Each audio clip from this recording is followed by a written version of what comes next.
एक बार पुनः मैं आप लोगों के बीच में आ गया हूँ और आज मैं द विलेज सॉन्ग के पोइट्री पे मैं बात करूँगा जिसे सरोजिनी नायडू ने लिखा, जिन्हें नाइटिंगेल ऑफ इंडिया कहा जाता है, बुलबुल कहा जाता है भारत की।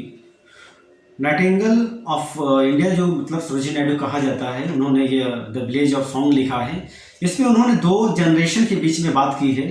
एक जनरेशन वो जो एक माँ है, एक जनरेशन वो जो उसकी लड़की है, और दोनों में बातचीत होता है, कन्वर्सेशन होता है।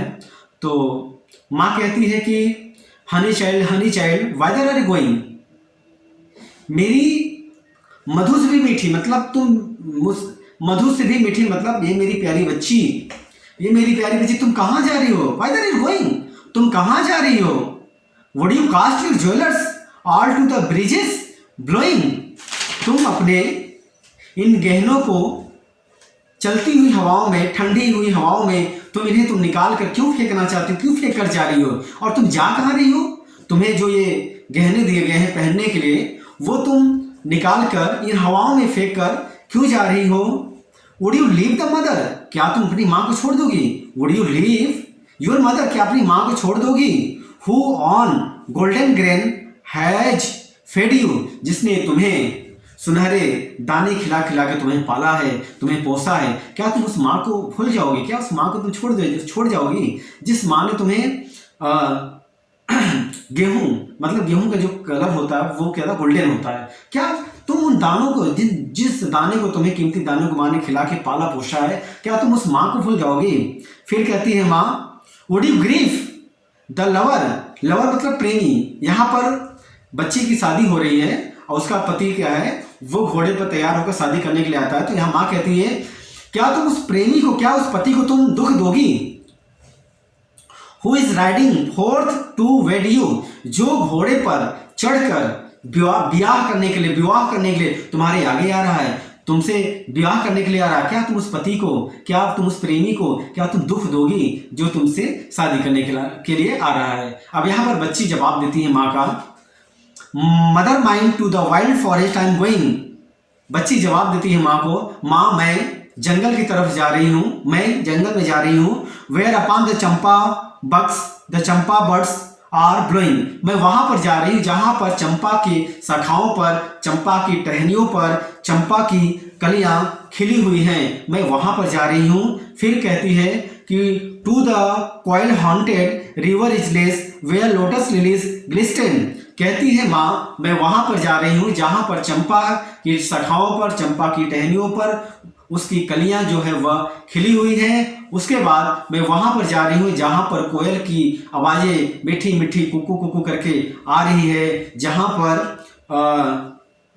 रिवर अजलेस, जहाँ पर नदियों का जो समूह है, उन समूहों के बीच में जो लिली मतलब कुमुदिनी और लोटस का फूल जो है वह चमक रहा है, खिला हुआ है, मैं ऐसी जगह पे जा रही हूँ। फिर कहती है कि माँ the voice of the fairy folk are calling me, O listen, वो मेरी माँ सुनो, देखो मैं वहाँ पे जा रही हूँ जहाँ पर परियों की मीठी मीठी आवाज़ें, परियों की जो लय, जो गाने की जो लय है वह मुझे बुला रही है, वह मुझे बुला रही है। मतलब जो परियां हैं वो फॉल मतलब समूह, वो एक समूह में गीत गा रही हैं, वह गीत मुझे बुला रही हैं। फिर माँ प्रश्न करती है कि honey child the world is full of pleasure, कहती वो मेरी प्यारी बच्ची, मेरी प्यारी, ये जो संसार है वह खुशियों से, वह वैभव से, धन दौलत से भरा हुआ है, तुम इस दुनिया को छोड़कर क्यों जाना चाहती हो? फिर कहती है माँ कि of bridal songs and cradle songs and sandal scented leisure, माँ कहती है तुम्हारे दुल्हन का जो गीत है, जो तुम साड़ी पहनकर, जो तुम दुल्हन जब बनोगी उस दुल्हन के लिए तुम्हारे गीत गाए जा रहे हैं, और क्रेडल सॉन्ग्स जब तुम्हारे बच्चे होंगे, या जब तुम क्रेडल सॉन्ग्स मतलब होता है कि पालन पोषण के समय का गीत गाने वाला सोहर मतलब होता है, वो चीज़ें भी गाए जा रहे हैं। एंड सैंडल सेंटेड लेजर, और ये जो दुनिया मतलब चंदन से भरा हुआ ये फुर्सत के दिन मतलब जो महकते हुए ये दिन आ रहे हैं, खुशबूदार ये चीज़ें हैं, आप तुम उसे क्यों छोड़ कर जाना चाहती हो? तुम्हारे जीवन में खुशबूदार चंदन से भरा हुआ खुशबू आ रहा है और तुम उन चीज़ों को छोड़कर तुम कहाँ जा रही हो? फिर कहती है माँ कि your bridal robes are in the loom, तुम्हारा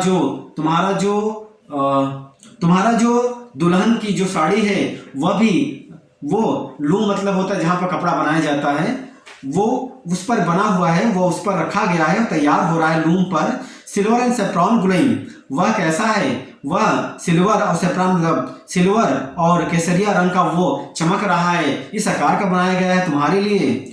your bridal cakes are on the earth, तुम्हारी शादी में जो केक है, जो मिठाइयाँ हैं, जो भोजन है, वो सारी चीज़ें पकाए जा रहे हैं तुम्हारे शादी के लिए, और तुम जंगल में जा रही छोड़कर मुझे। वो वाइदर आर यू गोइंग, वो मेरी बच्ची तुम कहाँ जा रही हो, तुम ऐसा क्यों कर रही हो। ये संसार जो है वो तुम्हारे लिए वैभव का है, तुम्हारे लिए खुशियों का है, लेकिन तुम्हारे लिए दुल्हन के गीत गाए जा रहे हैं, तुम्हारे लिए दुल्हन के गीत गाए जा रहे हैं, अच्छे अच्छे गीत गाए जा रहे हैं, तुम्हारे बच्चे पैदा होंगे उनके लिए गीत गाए जा रहे हैं, तुमको सब बताए जा रहे हैं, और तुम ऐसे दिनों को तुम छोड़कर जा रही हो। फिर वहाँ पर बच्ची जवाब देती है माँ को कि the bridal songs and carol songs have cadence of sorrow, कहती है माँ ये मेरे दुल्हन के जो गीत गाए जा रहे हैं, या मेरे बच्चे जब पैदा होंगे सोहर के लिए जो गीत हमें सुनाए जा रहे हैं, ये सारे लय कैंडिडेट्स मतलब ये सारे लय दुख के कारण हैं, ये दुख के संकेत हैं, ये इंडिकेट ऑफ द सारो, उसके संकेत है। फिर लड़की कहती है the laughter of the sun today the wind of the day tomorrow, कहती है कि आज का जो दिन हमारे लिए खुशियों का है, वही दिन कल हमारे मौत का पैगाम लेकर आएगा। माँ, ये सारी चीज़ें हमारे लिए सही नहीं है, मैं जंगल में रहना चाहती हूँ, मैं समाज के, मैं दुनिया के वैभव के उलझन में नहीं उलझना चाहती हूँ। ये जो आज का जो सूरज हंस रहा है, कल यही सूरज हमारी मौत का पैगाम लेकर आएगा, हमारे दुखों का कारण बनेगा, इसलिए मैं सारा दुनिया को, संसार के वैभव को छोड़कर जाना चाहती हूँ। फिर कहती है कि far sweeter sound the forest notes, कहती है देखो माँ, जंगल के सुरीले आवाज़, मीठे आवाज़, मुझे नोट्स मतलब सुर होता है, वो मुझे बुला रहे हैं। Where forest stream are falling, जहाँ पर झरना की जो धाराएं गिर रही हैं वो मीठे हैं, सुरीले हैं, वो मुझे बुला रहे हैं, मुझे वहाँ जाना पड़ेगा। वो मदर माइन, वो मेरी माँ, आई कांट स्टे, मैं नहीं रुक सकती, मैं एक पल भी ठहर नहीं सकती। The fairy folk are calling, परियों की जो गीत है, जो समूह है, वो मुझे बुला रही है, मुझे सांसारिक वैभव में नहीं जाना है। इस चैप्टर अगर जिन बच्चों को नहीं समझ में आएगा, मैं पुनः एक बार इस चैप्टर पे चर्चा करूंगा। अगर आप मुझे कमेंट के माध्यम से या तो व्हाट्सएप के माध्यम से अगर मुझे मैसेज करेंगे कि सर ये चैप्टर फिर से समझा दीजिए, मैं समझाने की कोशिश करूंगा एक बार फिर, क्योंकि वीडियो लंबा हो जाता है, इसलिए मैं कोशिश करता हूँ कि वीडियो जो 4 मिनट 5 मिनट का ही बन जाए, ताकि आपको देखने में आसानी हो सके और आप जल्दी वीडियो को डाउनलोड भी कर सके। तो मैं आपसे ये उम्मीद करूँगा मेरी वीडियो को देखिए और ज़्यादा से ज़्यादा शेयर कीजिए, सब्सक्राइब कीजिए। और मैं एक ही बात कहना चाहूँगी इस चैप्टर में, द विलेज सॉन्ग में, कि एक माँ है, एक बेटी है, 2 जनरेशन की बात है।